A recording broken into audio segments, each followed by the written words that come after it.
আসসালামু আলাইকুম, কেমন আছেন আপনারা সবাই? আমি ইঞ্জিনিয়ার আব্দুর রহমান রাকিব, তমা ইঞ্জিনিয়ারিং অ্যান্ড রিয়েল এস্টেটের পক্ষ থেকে আপনাদের সবাইকে স্বাগতম। এইখানে মূলত স্যান্ড পাইলিং হচ্ছে। ইঞ্জিনিয়ারিং ভাষায় স্যান্ড পাইলিং বলতে এরকম কিছু হয় না, অবশ্য এটাকে আমরা বলি সয়েল সলিউশন।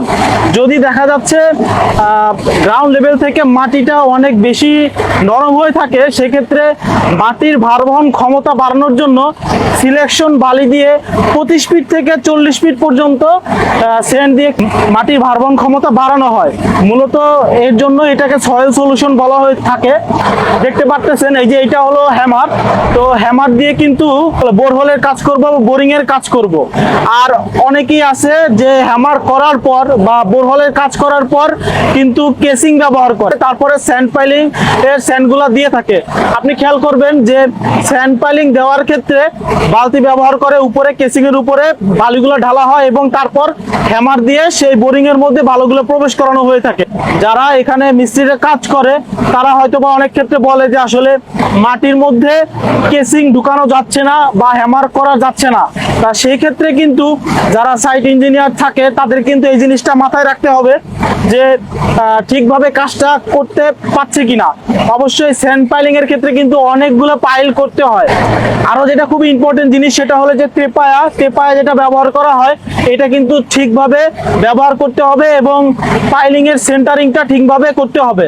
সেন্টারিংটা খুবই গুরুত্বপূর্ণ একটা জিনিস। তা না হলে কি হবে, সেন্টারিংটা ঠিকভাবে না হলে যেখানে ফাউন্ডেশন বা বেস বসবে সেখানে কিন্তু পাইলিংটা ঠিকভাবে কাজ করবে না। আর অবশ্যই চারপাশের যে লেয়ারটা সেই লেয়ার অনুযায়ী আমাকে খেয়াল করতে হবে যে পাইলিং এর পজিশনটা যাতে সরে না যায়। মাটির মধ্যে হ্যামারটা প্রবেশ করানো কঠিন হয়ে যায়, তখন পানি দিয়ে সেই হ্যামারটা প্রবেশ করাতে হবে এবং পরবর্তীতে বালু দিয়ে ফিল করে পাইলিংটা করতে হবে। হ্যামার করা শেষে কিন্তু এখানে কেসিং বসানো হয়েছে। এখানে যে কেসিংটা থাকবে সেইটার কিন্তু ডায়া থাকবে 8 ইঞ্চি, 8 ইঞ্চি ডায়া থাকবে কিন্তু এই কেসিংটা। তো অবশ্যই এই জিনিসগুলো ভালো করে মেপে দেখতে হবে। আর যে হ্যামারটা ব্যবহার করা হয়ে থাকে এই হ্যামারটা হলো 14 ফিটের মতো হয়ে থাকে এবং এর ওয়েট হলো 1 টন, 1000 কেজির মতো এটার ওয়েট হয়ে থাকে।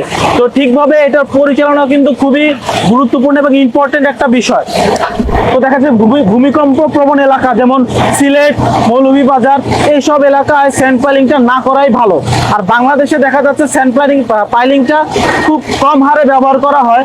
তো স্যান্ড পাইলিং করার ক্ষেত্রে আমাদের কিন্তু এই বিষয়গুলো ভালোভাবে নজরদারি করতে হবে। তো ইনশাল্লাহ আমরা পরবর্তীতে এইসব বিষয় নিয়ে আবার আসবো। তো কারো যদি কোনো প্রশ্ন থেকে থাকে ইনশাল্লাহ আমাদের কমেন্ট বক্সে কমেন্ট করবেন, ইনশাল্লাহ আমরা রিপ্লাই দেওয়ার চেষ্টা করব। এবং আজকে এই পর্যন্তই, ভালো থাকবেন সবাই, দেখা হচ্ছে নেক্সট ভিডিওতে। আল্লাহ হাফেজ।